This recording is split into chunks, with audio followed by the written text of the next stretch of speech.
सुंदरी कहाँ है? तुझसे ये जिंदा गुलाम और सुंदरी इसी के पास। इस कैद में एक जैसे ही बादशाह को ये मालूम होता है कि सुंदरी कुर्बान अली की हवेली में कैद है, उसके अंदर का तूफान बेकाबू हो जाता है। उसकी आंखों में सिर्फ एक ही जुनून होता है, हर कीमत पर सुंदरी को वापस लाना। वो बगैर वक्त ज़ाया किए अपने आदमियों को साथ लेता है और गुस्से से भरा हुआ सीधा कुर्बान अली की हवेली पर धावा बोल देता है।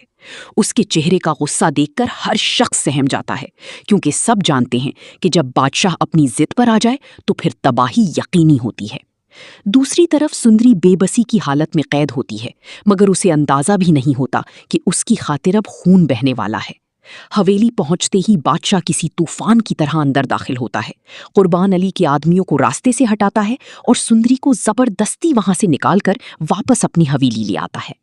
मगर असल हंगामा तो उस वक्त शुरू होता है जब बादशाह सबके सामने मोर का हाथ पकड़कर उसे हवेली से बाहर निकालने लगता है।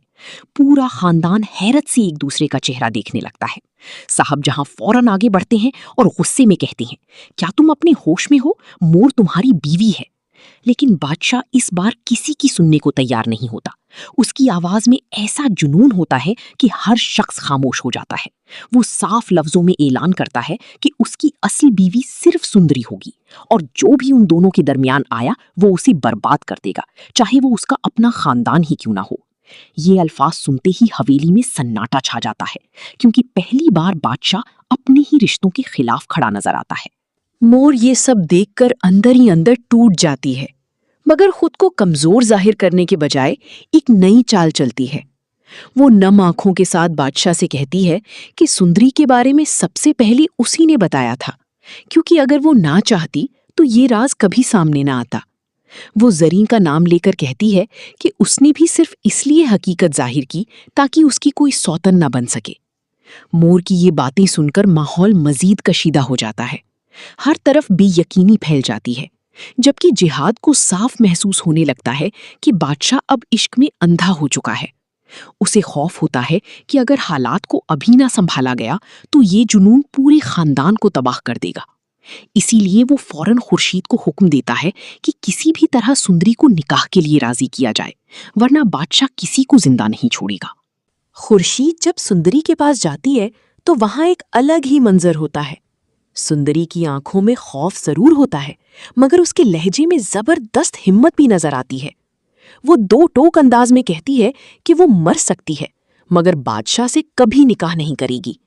यहां तक कि अगर उस पर जबरदस्ती की गई तो वो अपनी जान ले लेगी। सुंदरी की ये बात सुनते ही बादशाह की सब्र का आखिरी बंद भी टूट जाता है।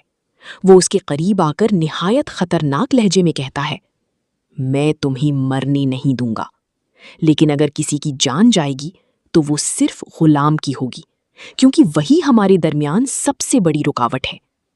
बादशाह की ये धमकी सुनकर सुंदरी के चेहरे का रंग उड़ जाता है, क्योंकि वो जानती है कि बादशाह अपनी बात को हकीकत बनाने से कभी नहीं डरता।